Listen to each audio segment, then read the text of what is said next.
시청자 여러분 안녕하십니까. 지금부터 전우편의 한보정 시작하겠습니다. 이번 시간에는요, 오늘 또 내란 재판이 있었어요. 오늘 내란 재판은요, 직위원 판사 재판이 아니고 특검에서 기소한 이 백대현 부장판사 재판이 되겠습니다. 이 자리에서요, 특검 측하고 그 다음에 윤 대통령하고 엄청나게 싸움이 벌어졌습니다. 윤 대통령이 경로했어요.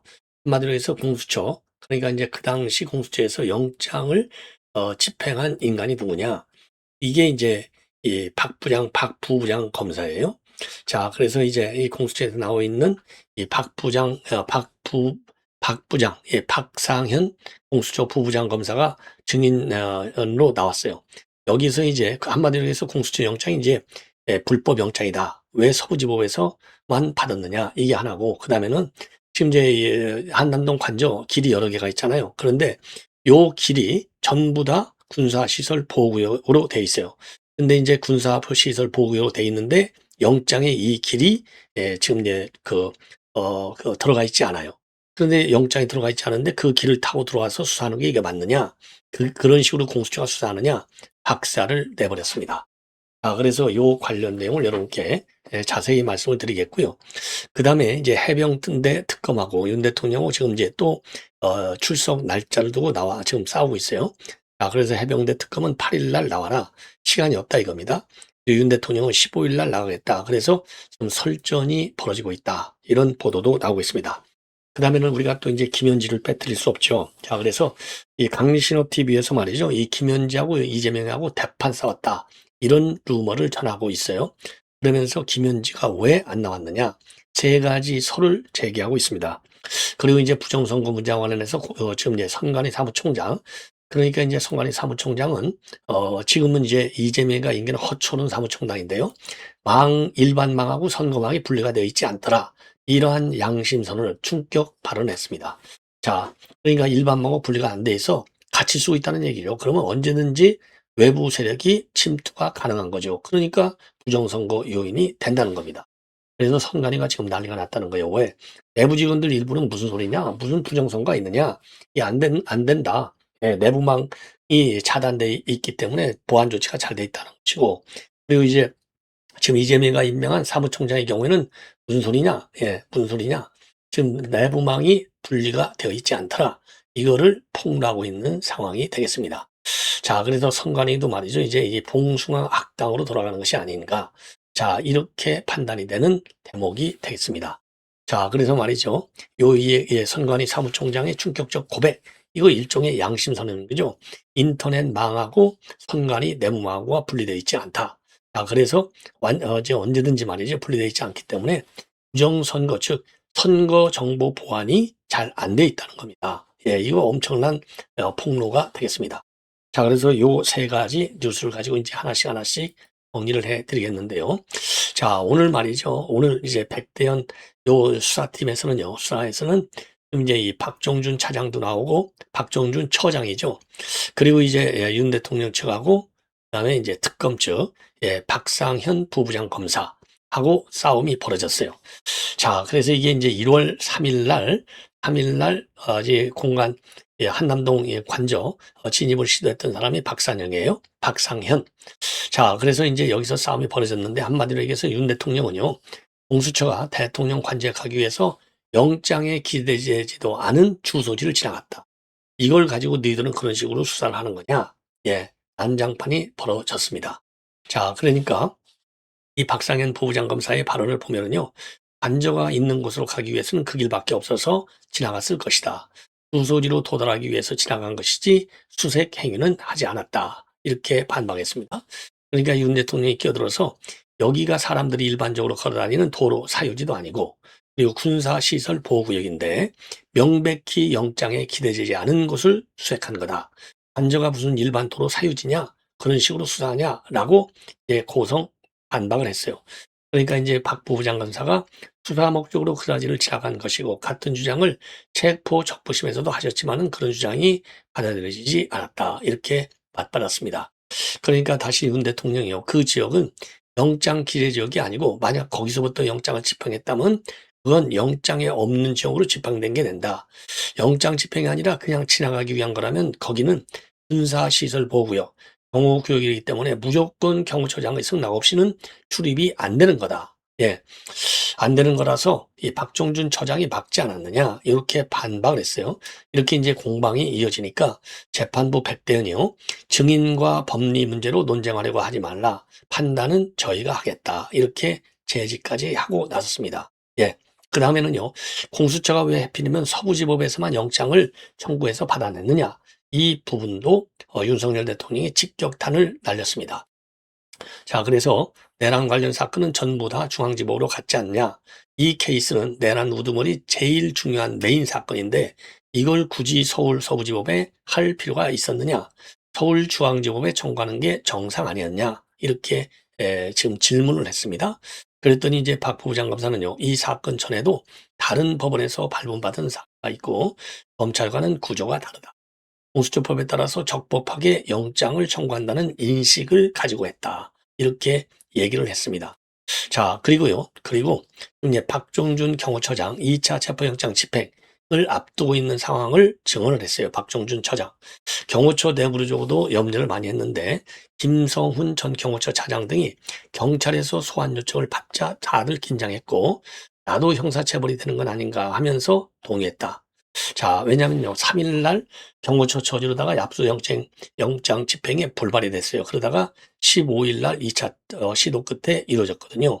그러면서요. 내란 특별검사팀이 당시 경호처 직원들이 체포영장 집행을 저지하면 공무집행 방해일 수 있다고 인지했느냐라고 내란 특검팀에서 물었어요. 그랬더니 박종준 처장 서울 서부지법이 체포영장 예의 신청을 기각하고 영장을 발부한 맥락에 따라서 법적 대응이 잘못됐다고 생각했고 상당히 고민을 많이 하게 됐다.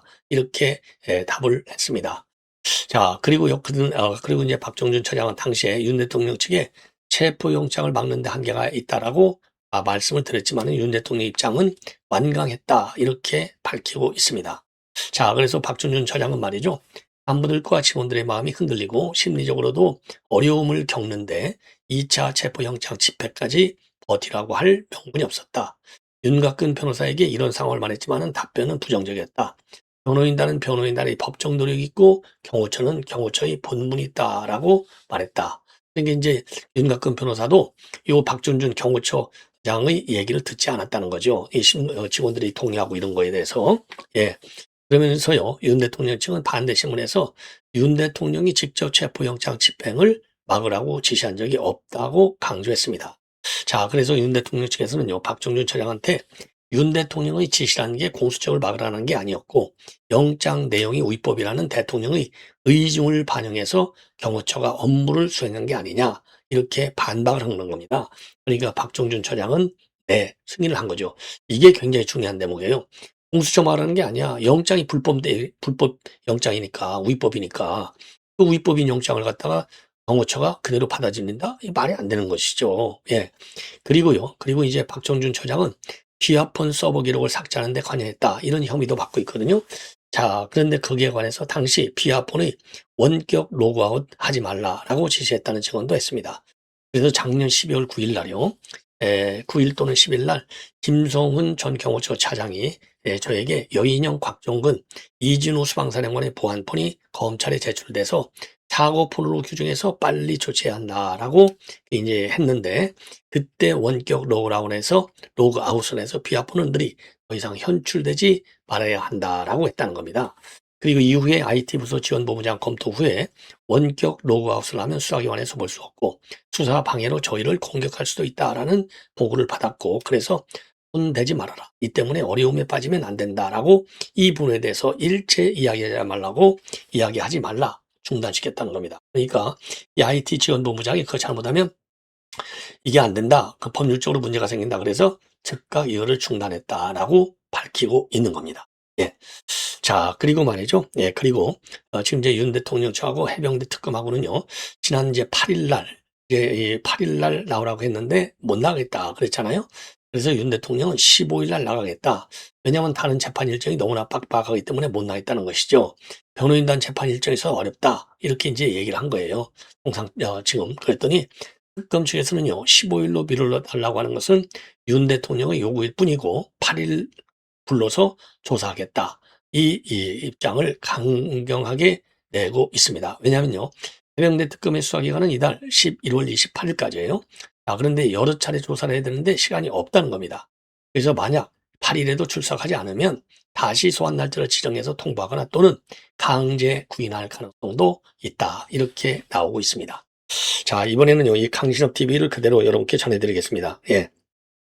강신업 TV에서 이제 대판 싸웠다. 예, 요 얘기를 하는 거예요. 정말 끌어내지 못하는 것일까? 그런데 말이죠, 나라라 배치기 있었죠. 저 민주당 의원이 말이죠. 김현지 관련해 가지고서 자 송원석 원내대표한테 배치기를 하는 일까지 벌어졌죠. 자 그런데 말이죠. 그 전에 김혜경 얘기를 할 때는 조용히 있던 것들이 김현지 얘기를 하자 발악을 했다는 겁니다. 그래서 역시 김혜경보다 김현지가 높구나 라는 얘기가 지금 나오고 있는 겁니다. 그러니까 이 국감에서 말이죠. 운영위원회에서도 김혜경 얘기도 나온 겁니다.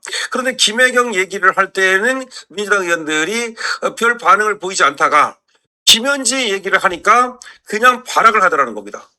그래서 역시 김혜경보다 김현지가 더 우위구나 라고 지금 얘기를 하고 있는 겁니다. 그리고 지금 레거시 언론에서도 보도를 하고 있는데요. 도대체 김현지와 이재명은 어떤 관계일까?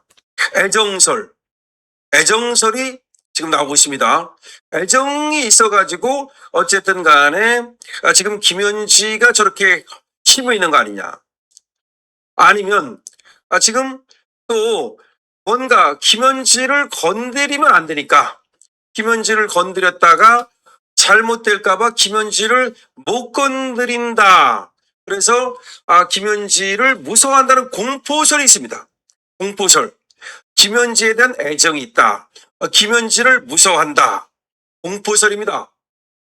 자, 이거 참 애정이냐 공포냐 도대체 뭐냐라는 거죠. 여러분들 어떤 거라고 생각하십니까? 자, 또 지금 이 김현지를 두고 송원석 원내대표는 뭐라고 말하냐면 지구 끝까지 숨어도 국민이 끝끝내 국회로 끌어낼 것이다 라고까지 얘기를 했었거든요. 자, 송원석 국민의 원내대표는 끝내 김현지 출석이 불발된 것과 관련해서 꼭꼭 숨길 바란다. 지구 끝까지 숨어도 국민 명령이 김 실장을 국회에 끌어낼 것이다 라고 얘기를 했습니다. 올해 국정감사는 김현지로 시작해서 김현지로 끝났다라고 말하면서 이재명 정권은 국감 직전에 돌연 총무비서관에서 제1부속실장으로 보직을 이동시켰다. 어떻게든 김현지만은 꽁꽁 감추겠다는 온갖 꼼수와 반칙이 난무했다. 그러니까 이번에 대기하라. 이건 꼼수죠. 그러면 왜 총무비서관에서 제1부속실장으로 그렇게 보직을 바꿨습니까?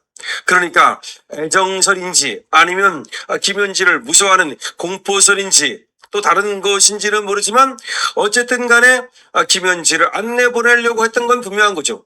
김현지가 안 나간다고 그런 건지 아니면 김현지 너 나가지 말라고 하는 건지 어떤 건지 모르겠습니다. 자, 김현지가 또 폭탄설이 있습니다. 김현지가 나오면 폭탄을 터뜨릴 거다. 그래서 애정설, 공포설, 그리고 폭탄 터뜨릴까봐 그야말로 불안설, 이게 불안설입니다. 자, 애정설, 공포설, 불안설 중에서 여러분들은 어떤 걸 지시하시겠습니까? 여러분 댓글을 다시 달아주시기 바랍니다. 다시 한번 말씀드립니다. 이재명과 김현지의 관계에 대해서 이 끝끝내 안 나온 거에 대해서 국감에 말이죠. 그렇게까지 국민들의 엄청난 관심을 받고 국힘에서도 나오라고 그러고 그 다음에 비난의 대상이 되고 그럼에도 끝끝내 안 나온 거에 대해서 애정설. 자, 이재명이 김현지에 대해서 애정을 갖고 있다. 물론 김현지도 이재명에 대해서 애정을 갖고 있겠죠. 첫 번째 애정설. 두 번째 공포설. 공포설. 그러니까 김현지를 함부로 하지 못해서 그래서 못 내본다는 공포설. 세 번째 김현지가 나가면 혹시 국감장에서 이런저런 거 다 터뜨려 버릴까봐 불안설. 김현지를 내보내는 게 너무 불안하다는 거죠. 김현지가 다혈질이랍니다. 그리고 김현지가 한번 터지면 말이죠. 그냥 폭포수처럼 쏟아붓는 스타일이랍니다. 예를 들어서 국회의원이 말이죠. 이렇게 저렇게 또 약을 올리고 이렇게 저렇게 유도신문을 하고 할 경우에 김현지가 그냥 모든 것을 터뜨려버리는 그런 스타일이기 때문에 불안해서 못 내보냈다는 불안설, 애정설, 그리고 공포설은 이재명이가 김현지를 무서워한다는 공포설. 세 번째는 내보냈을 때 무슨 짓을 할지 몰라서 어떻게 사고 칠지 몰라서 못 내보낸다는 불안설. 여러분들은 이 중에서 어떤 것을 지지하시겠습니까?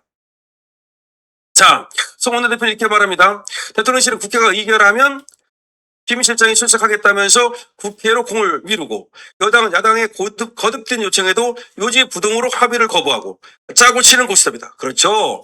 대통령실에서는 뭐라고 말해요? 국회에서 나오라면 가겠다. 김현지 대기하라. 그래놓고 나서는 민주당은 끝까지 김현지를 안 부르고 이게 짜고 치는 고스톱 아니냐. 김현지라는 이름만 나오면 육탄방에 나서는 민주당 의원들의 모습을 보면서 현 정권이 이재명 김현지 공동정권이라는 한간의 이야기가 근거가 없지 않다는 생각이 들었다. 그러니까 김혜경 얘기할 때는 조용히 있다가 김현지 얘기하니까 난리가 나더라. 이재명, 김현지 공동정권이다라고 지금 얘기를 하는 겁니다. 송원석 원내대표 얘기입니다. 송원석 원내대표는 이렇게 얘기를 하고 있습니다. 자, 김현지 지금 끝까지 숨어도 국민이 끝까지 끌어낼 것이다라고 얘기를 하고 있는데요. 어쨌든 간에 국민 없는 국힘이 이제 결국은 참 어떻게 보면은 이 국힘이 말이죠. 국민을 무시하는 국민 없는 이런 국감, 국민 없는 국감. 이게 국힘의 힘만으로는 또 역부족이었던 그런 국감. 김현지 결국 쫓다가 실패하고 말았는데, 어쨌든 국힘은 역부족이었는지 모르지만 이제 송원석 원내대표 말대로 이제 국민이 끝끝내 김현지를 이제 끌어낼 겁니다. 그리고 김현지의 정체를 밝힐 겁니다. 그런데 지금 모처를 통해서 나오는 소식에 의하면 김현지는 1986년생이다라는 게 나오고 있고, 그 다음에 이제 광주의 경신여고를 졸업했다는 것은 거의 굳어지는 것 같습니다. 그 다음에 초등학교 이제 사진이 나왔다라고 얘기를 하고 있습니다. 초등학교 사진. 근데 뭐 초등학교 사진만 있다 그러면서 저도 초등학교인지는 또 얘기가 안 나오고 있어요. 그래서 이 사진 갖고 그냥 얘기하는 건 그런데 하여튼 광주 경신여고 나온 것은 굳어지는 것 같고, 다만 초등학교는 사진을 구했다고 그러는데 초등학교 이렇게 사진만 나오고 아직 지금 어느 초등학교나 나오지 않고 있습니다. 여러분들께서 혹시 김현지가 어느 초등학교 나온지를 아시면 댓글로 써주시기 바랍니다. 자, 어쨌든 간에 지금 이재명이 왜 김현지를 안 내보낸 걸까? 민주당이 왜 김현지를 안 내보내는 걸까에 대해서는 세 가지 설이 나왔다는 거죠. 하나는 바로 애정설, 두 번째는 공포설, 세 번째는 불안설입니다. 또 지금 고등학교도 지금 사진이 나왔다고, 졸업 앨범 사진이라고 그러는데 광주 경신여고는 어느 정도 밝혀진 것 같습니다. 그다음에 초등학교 졸업 앨범 사진이 있다고 그러는데 초등학교는 어디가 그 졸업 학교인지가 나오지 않고 있습니다. 자, 어쨌든 간에 지금 김현지를 두고서 끝끝내 내보내지 않았고요. 이거는 용산과 용산이 짜고 친 거죠. 이재명은 내보내는 척하면서 용산이 안 받는 용산은 내보내는 척하면서 당이 말이죠. 챙기시고 그리고 높구나 라는 얘기가 지금 나오고 있는 겁니다. 그러니까 이 국감에서 말이죠. 운영위원회에서도 김혜경 얘기도 나온 겁니다. 그런데 김혜경 얘기를 할 때는 민주당 의원들이 별 반응을 보이지 않다가 자, 그래서 이 한마디로 얘기해서요. 지금 이제 이 국감에 나오지 않은 이유 세 가지. 여러분 뭐 여러 차례 반복적으로 들으셔서 애정이냐, 공포 때문이냐, 아니면 폭탄이 터뜨릴 것 때문이냐. 제가 보기에는요. 세 가지 중에 하나를 답한다. 이거보다는 세 가지가 다 복합적으로 작용이 되고 있다. 이게 저의 결론입니다. 자, 이 정도로 해서 여러분들께 이제 말씀을 드렸고, 그 다음에요. 지금 이제 이 한마디로 얘기해서 지금 뭐가 이제 문제냐. 지금 뭐가 문제냐? 이겁니다. 예. 지금 이제 이 부정선거와 관련된 내용이 되겠는데요. 부정선거와 관련해서 선관위 사무총장, 이거는 좀 이재명이가 임명한 사람이죠. 선관위 내부망하고 인터넷망이 분리가 되어 있지 않았다. 이런 폭탄 발언을 하고 있어요. 그러니까 부정선거 개입 가능성이 충분한 것이죠. 자, 그런데 이제 선관위 내부 직원들은 여기에 대해서 반론을 제기하고 있습니다. 무슨 소리냐? 예. 29년차 선관위 직원의 익명 인터뷰에서는요, 선거 조작 의혹 없다. 직원들도 각자가 지지정당에 달라서 조작 시에는 내부 분열이 발생한 것이다. 라는 입장을 내놓고 있는 겁니다. 자, 그래서 이러한 지금 이제 이 선관위, 그러니까 이재명판 선관위 사무총장 허철훈이 인터넷 망하고 그리고 선관위 내부 망하고가 분리되어 있지 않다. 이게 이제 일종의 이제 양심선이 되겠는데, 요것 때문에 지금 난장판이 벌어졌어요. 그래서 선관위 직원 내부하고 그리고 이제 사무총장 이재명표 사무총장과의 이 문제가 이제 심각해지는 것이죠. 갈등. 아, 그런데요, 지금 본래 선관위에서는 이제 분리되어 있었다라고 했지만 실제로 국정원에서 그동안에 보안 점검을 해 봤더니 망 분리가 제대로 있지 않아서 외부에서 얼마든지 선관위 내부 시스템 접근이 가능하고 있었다라는 점을 국정원에서 보안 점검을 통해서 밝힌 바 있어요. 그래서 이게 선거는요, 자유민주주의의 근본, 특성 중에 하나가 이제 이 선거, 4대 원칙 선거인데, 선거가 위협을 받는다. 부정선거다. 그러면은 민주주의의 위협이 된다. 그래서 우리가 그야말로 이 부정선거를 갖다가 끝까지 추적하는 이런 지금 입장을 보이는 것이 아닌가. 이렇게 판단. 예. 자, 그래서 이 부정선거 문제가 말이죠. 한동안 잠잠했는데 다시 우리 국내에서도 불이 붙기 시작했습니다. 그래서 이 부정선거와 관련된 주장은요, 계속해서 여러분께 소개해 드리도록 하겠습니다. 시청자 여러분들의 많은 시청, 구독과 좋아요 부탁드립니다. 많이